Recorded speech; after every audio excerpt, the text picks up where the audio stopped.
신약성경 마태복음 6장 9절로 13절까지의 말씀, 우리 다 같이 한 목소리로 합독하겠습니다. 그러므로 너희는 이렇게 기도하라. 하늘에 계신 우리 아버지여, 이름이 거룩히 여김을 받으시오며 나라가 임하시오며 뜻이 하늘에서 이루어진 것 같이 땅에서도 이루어지이다. 오늘 우리에게 일용할 양식을 주시옵고 우리가 우리에게 죄 지은 자를 사하여 준 것 같이 우리 죄를 사하여 주시옵고 우리를 시험에 들게 하지 마시옵고 다만 악에서 구하시옵소서. 나라와 권세와 영광이 아버지 영원히 있사옵나이다. 아멘. 성가대 찬양처럼 주만 바라보는 믿음 있으면 여러분들이 제일 빨리 하게 되는 것이 기도하는 것입니다. 주를 바라본다는 사람이 기도 안 하는 법은 없습니다. 여러분, 주를 바라보고 기도하는 일들이 여러분의 일상 가운데에 참 풍성한 은혜가 되기를 바랍니다. 5년 만에 다시 주기도문을 전하게 되었습니다. 앞으로 한 10주간 은혜가 있을 줄 믿습니다. 10주간의 이 말씀들을 통해서 여러분의 기도가 더 깊어지고 풍성하여지며 하나님 아버지로부터 더 큰 교제가 있는 기도, 신앙생활 하게 되기를 주님의 이름으로 축복합니다. 기도는 두말할 나위 없이 구원받은 그리스도인에게는 가장 중요한 주제입니다. 기도를 얼마나 잘하느냐에 따라 그가 누리는 은혜와 능력이 달라질 것이기 때문입니다. 기도는 믿는 이가 누릴 수 있는 가장 큰 축복이자 가장 큰 특권이 분명합니다. 여러분들은 지금 기도를 어떻게 하십니까? 기도를 고민하는 성도들을 종종 만날 때가 있습니다. 더 풍성하고 더 깊게 기도하고 싶은데 잘 되지 않기 때문입니다. 어떻게 기도해야 할지, 기도하는 방법 자체를 모르는 분도 계십니다. 이런 류의 고민 내지는 질문은 비단 여러분들에게만 있는 것이 아닙니다. 대부분의 그리스도인들이 가지고 있었던 고민입니다. 어떻게 기도해야 할까? 어떻게 하면 기도를 더 잘할 수 있을까? 이에 대해서 어렵지 않게 아주 현실적인 대답을 우리에게 해준 사람이 있는데, 이 시간 소개하고 싶은 사람이 마틴 루터입니다. 교회의 2000년 역사에서도 대표적인 기도자였던 루터가 말하는 기도는 사실 간단해요. 그는 기도에 대해서 이렇게 말합니다. 기도는 단순한 것이며 단순하게 기도해야 한다. 이것이 그의 기도관이었어요. 어렵게 생각할 거 없고 이상하게 생각할 필요 없다는 겁니다. 마틴 루터의 기도관이 정리될 수 있는 중요한 사건이 하나 있었어요. 마틴 루터에게는 페터 베르겐도르프라고 하는 오래된 친구이자 단골 이발사가 한 명 있었어요. 1535년 3월 27일 부활절을 하루 앞둔 토요일 저녁에 페터 베르겐도르프의 집안에 그의 가족들이 다 모였습니다. 파티가 벌어졌고 그 파티에서 페티는 취하고 말았어요. 그때 직업이 용병인 사위 디트리히가 어떤 말을 하는데, 그 말 때문에 페터와 디트리히, 사위와 장인어른 사이에 옥신각신 언쟁이 벌어져요. 사위가 이런 말을 자꾸 했기 때문이에요. 나는 칼에 맞아도 끄떡없습니다.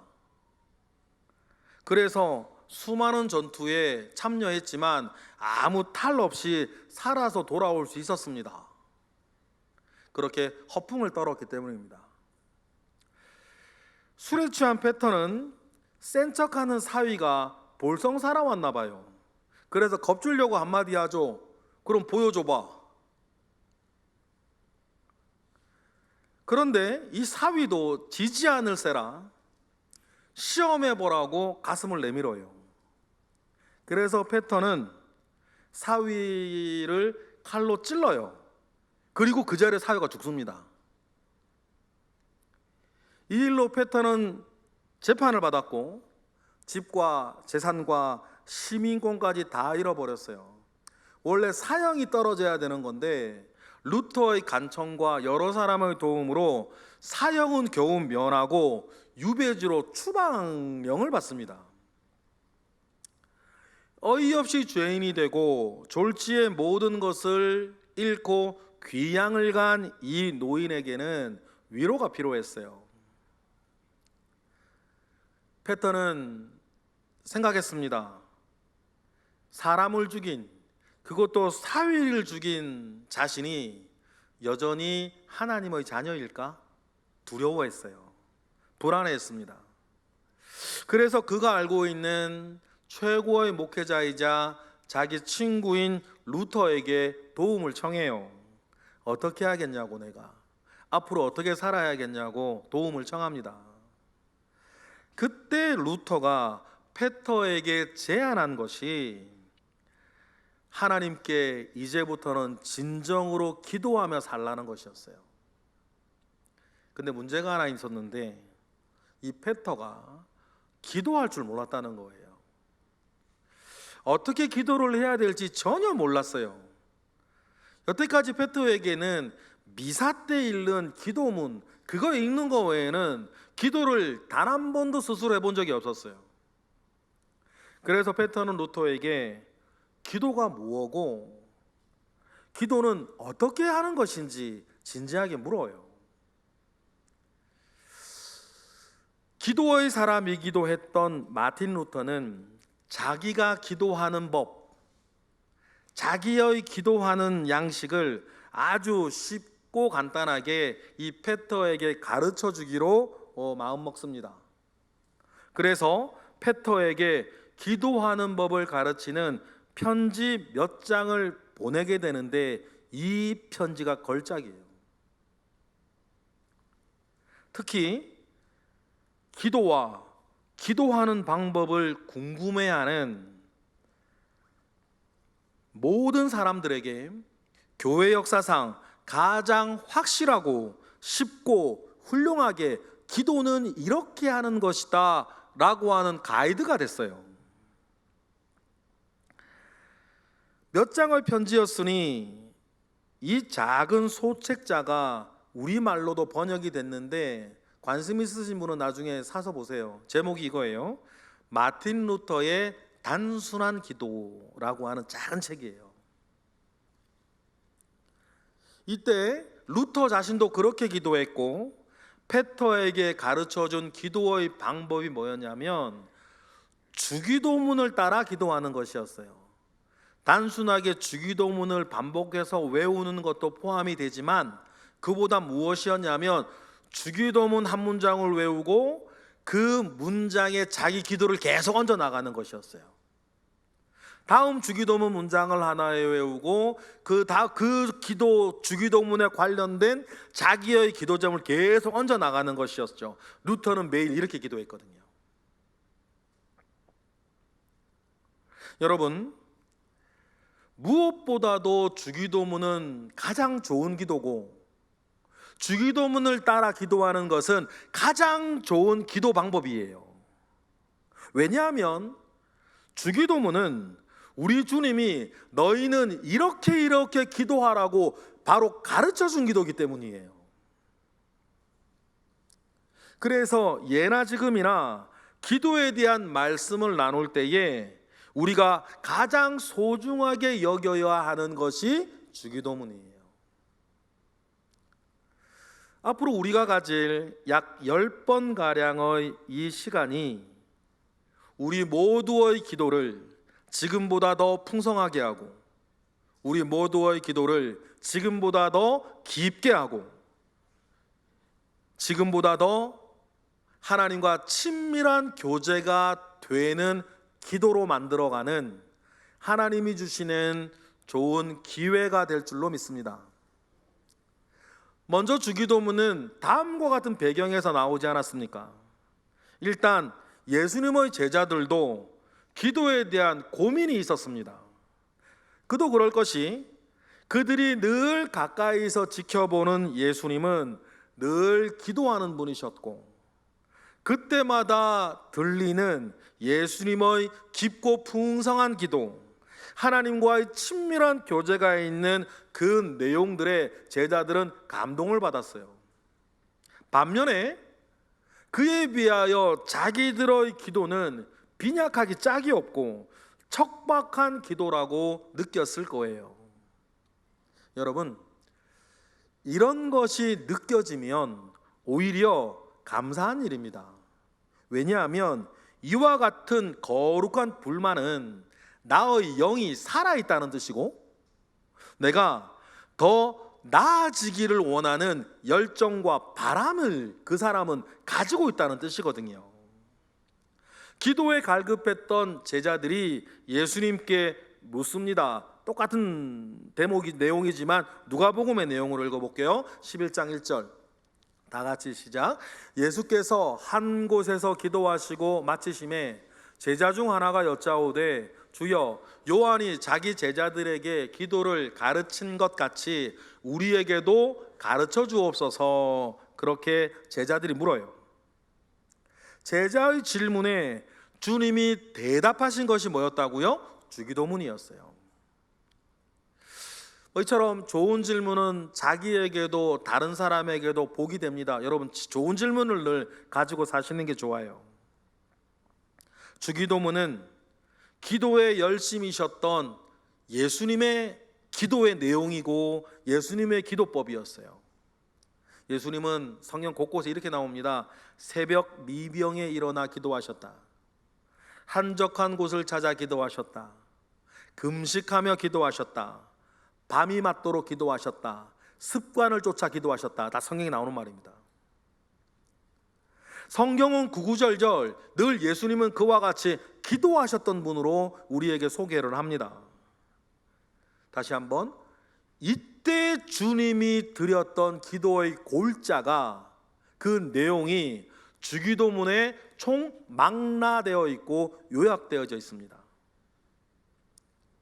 또 주기도문이 중요한 다른 이유는 우리의 기도를 받으실 하나님이 우리에게 받기 원하는 기도의 내용을 알려주신 것이기 때문이에요. 기도를 가르치신 예수님은 한편 기도를 받으실 하나님이기 때문입니다. 그러면 여러분, 우리가 하나님께 기도할 때 너무나 당연한 것은 기도를 받으시는 분이 나는 이런 기도를 받고 싶다고 가르쳐 주신 대로 기도하는 게 맞는 거 아닙니까? 그러니 우리는 일평생 신앙생활하는 내내 주기도문을 하고 주기도문을 반복해서라도 배우고 또 배워야 돼요. 그것이 제가 최소 5년마다 한 번씩은 주기도문으로 말씀을 전하기로 마음먹은 이유기도 해요. 예수님께서 주기도문을 가르치시기 전에 먼저 하신 말씀을 오늘 이 시간은 좀 살펴보려고 해요. 9절 말씀이죠. 9절 말씀 이렇게 시작을 합니다. 다 같이 시작. 그러므로 너희는 이렇게 기도하라. 여기에서 우리가 먼저 주목해야 될 단어는 너희는 이라는 단어입니다. 여러분, 기도는 누구나 할 수 있으나 기도는 아무나 할 수는 없다. 옛적에 우리 조상들도 정한수를 떠놓고 새벽 3시에 기도하셨습니다. 오래된 나무를 보고 빌었어요. 소원을 들어준다고 돌탑을 쌓으며 기도했습니다. 내 마음의 소원을 빈다고 여러분, 우리는 그걸 기도라고 말하진 않아요. 기도를 할 수 있도록 특별히 구별된 사람이 있습니다.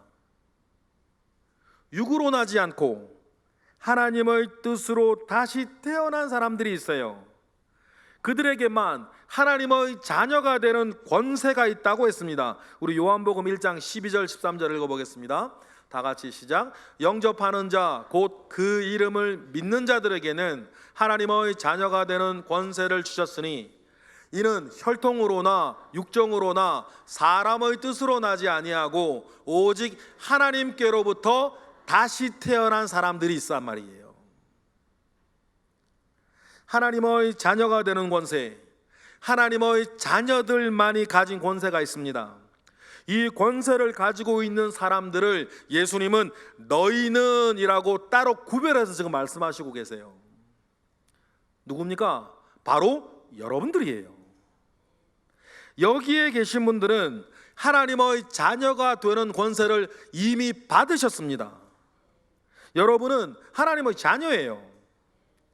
왕자에게는 왕자의 권세가 있고 공주에게는 공주의 품위가 있듯이 하나님의 자녀에게는 하나님의 자녀의 권세가 있습니다.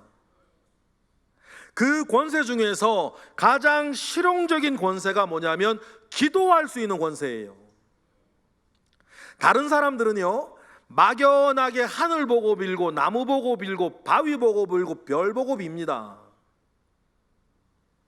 그때 천지의 창조주 하나님께 직접 나아가 기도할 수 있는 특권을 가진 사람들이 있습니다. 바로 여러분들이에요. 그렇다면 관건은 이 특권을 누리며 사느냐, 닥치는 대로 그냥 사느냐는 거예요. 이 기도의 특권을 내가 마음껏 사용하며 기도 응답 안에 살 거냐, 아등바등거리며 자기 힘 닿는 대로 살 거냐, 그것은 여러분이 앞으로 내리셔야 할 선택이라는 거예요. 가지고 있어도 사용 못하고, 가지고 있어도 누리지 못하고 있는 것들이 있지 않습니까? 저한테는 스타리아에 있는 크루즈 기능이요, 아주 겁나서 못 쓰겠어. 저는 그거 스타리아에 그 기능 있으면 뭐해, 겁나서 못 쓰겠는데.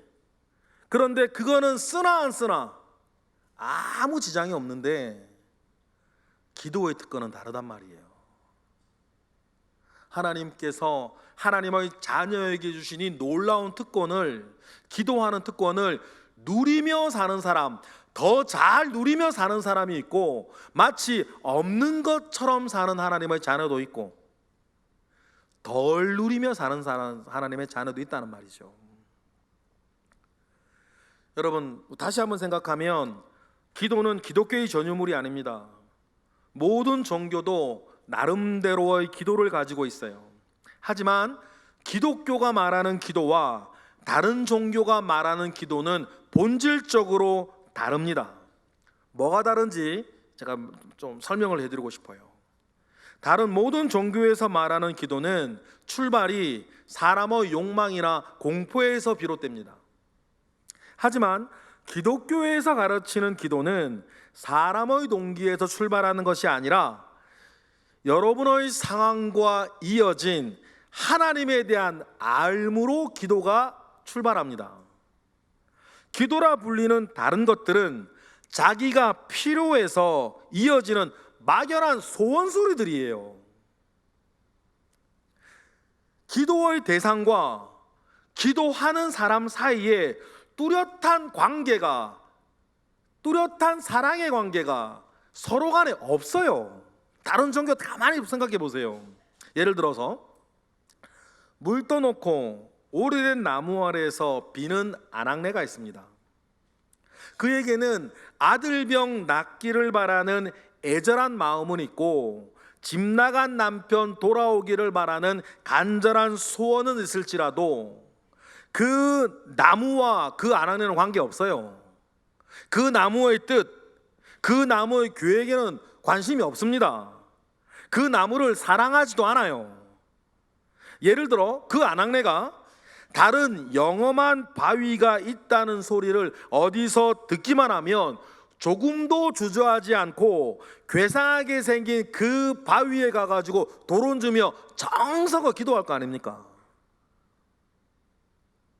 세상 사람들이 기도라 부르는 것은 다 이런 것들이에요. 기도의 대상과 자기 자신과는 아무런 관련이 없어요.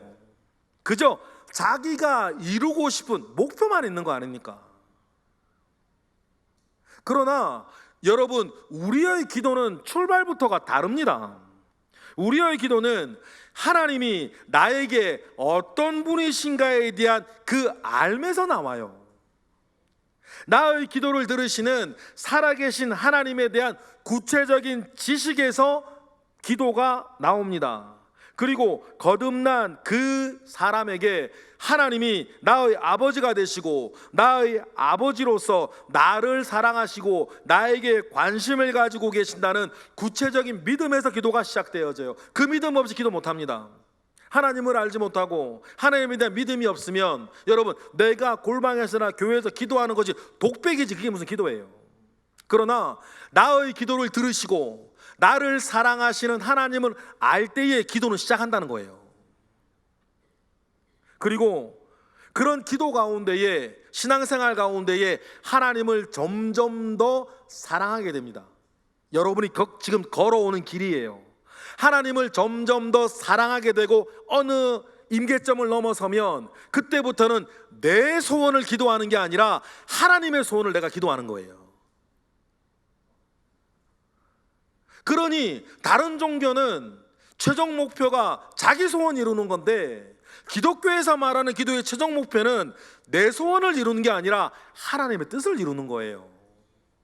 주기도문에도 그 내용이 나오지 않습니까? 그러니 여러분, 우리는 기독교가 말하는 기도를 배워야 돼요. 어디서 기도를 배울 수 있을까? 너희는 이렇게 기도하라고 하신 주님의 말씀에서 배우시기를 바랍니다. 여러분, 이 말씀이 딴 나라 말씀, 다른 사람을 향한 말씀이 되지 않기를 바라요. 그리고 우리 예수님이 말씀하시는 너희가 바로 여러분, 나 자신이라는 것을 여러분 이 시간 명심하셔야 돼요. 그래야 주기도문이 나를 향한, 나를 위한 주님의 가르쳐 주신 기도, 주님이 가르쳐 주신 기도법이 되는 거예요. 주님이 말씀하신 너희는, 이것이 바로 나 자신인 것을 알고 바로 나를 위한 기도, 나를 향한 기도가 바로 주기도문이었다라는 것을 깨달았다면 우리는 이제 다음 단어에 주목해야 됩니다. 이렇게 기도하라 라고 했을 때 이렇게라는 단어예요. 주님이 이렇게 기도하라고 말씀하셨다면 주님이 가르치실 기도의 내용과 방식이 있다는 뜻이고, 그리고 그 이전에 이렇게 기도하지 않는 다른 기도, 저렇게 기도하는 기도가 있다는 뜻이에요. 그러면 주님이 원하지도 않고 주님이 받으시지도 않을 거고 주님이 가르치시지도 않았던 저렇게 기도하는 건 뭘 말하는 걸까요? 바로 오늘 우리가 읽은 본문 앞에 저렇게 하는 기도들이 나와요. 잘못된 기도의 모양들인 5절을 우리 한번 읽어보겠습니다. 다 같이 시작. 또 너희는 기도할 때에 외식하는 자와 같이 하지 말라. 그들은 사람에게 보이려고 회당과 큰 거리 어귀에 서서 기도하기를 좋아하느니라. 내가 진실로 너희에게 이르노니 그들은 자기 상을 이미 받았느니라. 주님이 원하시지 아니하는 저렇게 하는 기도, 첫 번째는 뭐냐면 외식하는 자의 기도라, 그렇게 말합니다. 여러분, 외식이 뭡니까? 사람을 의식해서 사람 보이려고 하는 신앙 행위를 외식이라 그러지 않습니까? 우리가 신앙생활 하면서 외식의 요소가 가장 침범하기 좋을 때가 사실은 기도할 때예요. 내가 기도를 하고 있다고, 나는 기도를 하는 사람이라고 은연중에 사람들에게 어필하려고 한단 말이에요. 여러분, 그게 기도의 외식이에요. 그래야 영적으로 모이고 그래야 기도의 능력이 있는 것처럼 사람들에게 보이지 않겠습니까? 주님 말씀 기억하세요. 그들은 이미 자기 상을 다 받았느니라. 이게 무슨 말이냐면 그런 기도로 내가 줄 것 더 이상 없다는 겁니다. 이미 자기 상 다 받았는데. 대표 기도를 할 때에도 이 외식의 위험성이 커요. 제가 가끔 느낄 때가 있습니다. 이런 거 느껴요. 저 기도는 하나님께 하는 건지 사람 들으라고 하는 건지 모르겠다. 그런 기도들이 있어요.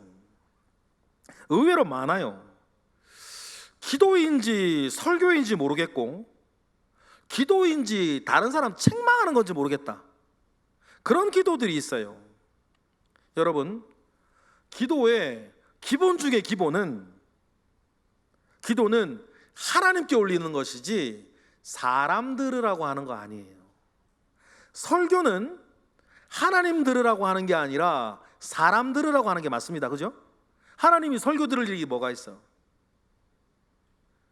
설교는 하나님 들으라고 하는 게 아니고 여러분 들으라고 하는 거고, 기도는 여러분 들으라고 하는 게 아니라 하나님 들으시라고 하는 거 아닙니까? 그런데 좋은 말들 골라서 유창하게 하여 사람들에게 감동을 주려는 기도가 바로 뭐예요? 외식하는 기도예요. 여러분의 기도, 여러분의 대표 기도에는 하나님만 계시지 다른 사람들이 끼어들어가 있지 않기를 바랍니다. 예수님 시대에 외식하는 기도의 대표적인 사람들이 바리새인들이었어요. 바리새인들은 사람에게 보이려고 기도하고 있다고 주님이 지적하시거든요. 당시의 유대인들은, 보통의 유대인들은 하루에 3번 시간을 정해놓고 기도했습니다. 자고 일어나자마자 기도 한번 하고, 그 다음에 구시라고 표현되어지는 오후 3시에 점심 먹고 시에스타, 낮잠 자고 나서 깨어서 오후 일과 시작하기 직전 9시에 기도를 해요. 그러니까 베드로가 무두장이 시몬의 집에서 9시에 기도했다, 9시가 아니죠, 6시에 기도했다고 정해지는 거 나중에 다시 얘기할게요. 그리고는 언제 기도를 하냐면 9시 기도 시간이 끝나면 저녁 먹고 자기 전에 기도했습니다. 이것이 보통 유대인들이 3번 기도하는 거였어요. 그런데 경건에서 기도에 더 열심인 사람들은 이 기본 3번에다가 4번, 3번, 4번, 5번, 그래 총 1번, 2번을 더 더해서 4번이나 5번을 기도했어요. 그래 보통 언제 더해지냐면 6시에 기도를 해요. 9시가 오후 3시면 6시는 정오가 되겠죠. 여기서 베드로의 이야기가 나와야 되는데, 베드로가 6시에 무두쟁이 시몬의 집에서 기도했다 그랬어요. 그때 환상을 보고 고넬료의 집에 가는 거 아닙니까? 이 말이 무슨 말이냐면 베드로는 다른 사람들이 다 점심 먹고 낮잠 잘 때 잠 안 자고 그는 기도를 한번 더 했다는 거예요. 아무도 보지도 않고 찾지도 않는 무두쟁이 시몬의 집 옥상에서 은밀하게 기도했다는 뜻이에요.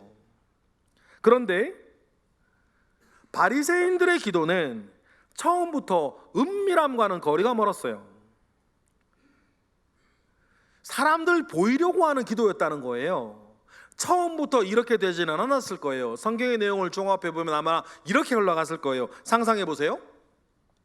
어느 바리새인이 자기도 6시에 기도해야겠다 마음을 먹었다고 칩시다. 그리고 6시마다 자기도 기도를 했어요. 집에서나 회당에서 기도를 했겠죠. 그런데 어느 날 다른 곳에 머물다가 실수로 늦어졌어요. 서둘러 집이나 회당으로 가려고 바삐 갔으나 도착하기 전에 기도 시간이 되고 말았습니다. 난감했던 바리새인은 그래도 하나님께 약속한 기도 시간을 지켜야겠다는 생각에 길가에 서서 기도를 합니다. 기도를 잘하고 눈을 떴어요. 사람들이 쳐다보네. 대단하다는 듯이 존경 어린 눈빛으로 우러러봅니다. 속으로 우쭐해졌고 기분이 좋아졌어요. 이후에 이 바리새인은 처음부터 제 시간에 돌아오지 못할 길을 떠나요. 그리고 사람들의 존경 어린 눈빛을 상상하며 기도합니다. 진지하고 유창하고 경건하게 기도합니다. 때로는 기도 시간에 맞춰서 사람들이 많이 모여있는 시장에 나가기도 해요. 그리고 사람들의 시선을 만끽하면서 하나님께 기도하는 거 아닙니까? 이게 뭐라고요? 외식하는 기도라는 거예요. 여러분, 우리가 이 정도는 아니라 할지라도 나의 기도가 외식에 빠지는 걸 조심하셔야 돼요. 그리고 다른 사람의 기도가 외식에 빠지게 하는 것을 조심하셔야 해요. 간혹 우리가 본의 아니게 다른 사람의 기도가 외식에 빠지게 하는 말과 행동을 할 때가 있어요. 이런 거예요. 어떤 분이 예배 때 대표 기도를 했는데 예배를 마치고 그분에게 기도에 은혜 받았다고 칭찬 반, 격려 반 말해주는 거예요. 어떤 의미에서 왜 그거 하는 저도 알겠는데, 어떤 의미에서는 그 사람에게 외식의 기도를 앞으로 하게 하는 위험이 있다는 걸 아셔야 돼요. 그래서 여러분, 그런 말씀 안 하시는 게 더 좋아요. 정반대도 있어요. 이거는 뭐 가까운 사람 아니면 잘 못하는 건데, 남편이나 자녀가 대표 기도를 했어요. 집에 가가지고 왜 그렇게 기도했냐고, 그렇게 기도하면 어떡하냐고, 뭐 권사가 돼가지고 장로가 돼가지고. 그러면요, 그분이 다음 대표 기도를 할 때는요, 기도 준비할 때부터 사람 눈치 봐. 무슨 말 아시겠어요?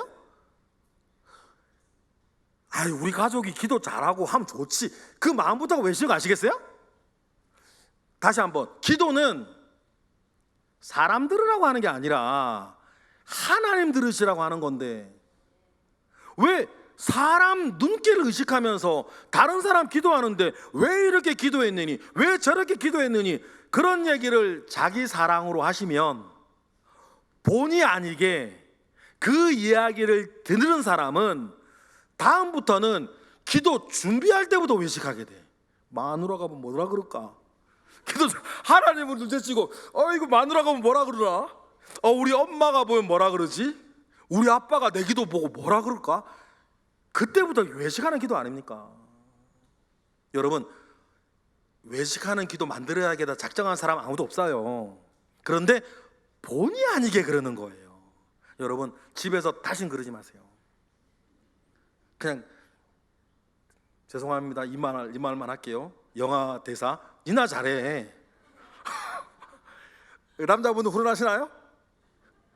니나 잘하지, 남의 기도 가지고 너 알고 알부요. 제가 농담 말씀드렸지만 여러분, 말은 사실이에요. 우리가 다른 사람의 기도를 자꾸만 얘기하면 그 사람이 외식의 기도에서 벗어나기가 어려워져요. 기도 좀 못하면 어떻습니까? 버벅거리면 어떻고, 이런 것도 있어요. 저는 참 좋아하는데, 어떤 분은 뭐 그게 싫다는 분도 계신데, 저는 개인적으로는 좋아요. 뭐냐면 대표 기도할 때 적어서 기도하시는 분들이에요. 저는 그것이 정성 어려서 좋아요. 그런데 기도를 적어서 하는 이유가 실수 안 하려고, 사람들한테 망신당할까 봐, 기도하는 자기 자신을 보호하려고 만약에 적는 것이라면 적는 것 자체부터가 외식이에요. 여러분, 기도는 어떤 기도에도 하나님과 나만 있어야지 거기에 다른 게 끼어 들어가면 안 되는 거예요. 다른 게 끼어 들어가면 뭐라고요? 외식하는 기도라고요. 그러니 여러분, 주님은 이런 기도를 그렇게 해서는 안 되는 기도라고 콕 집어서 말씀해 주세요.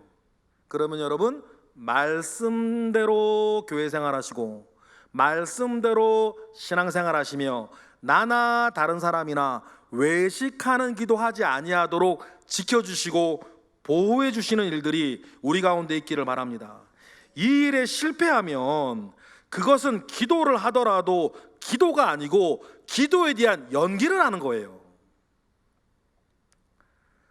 그러니 뭐 다른 사람들한테 나를 좀 뽐내고 싶어 하는 마음, 자랑하고 싶어 하는 마음은 사람의 본성 아니겠습니까?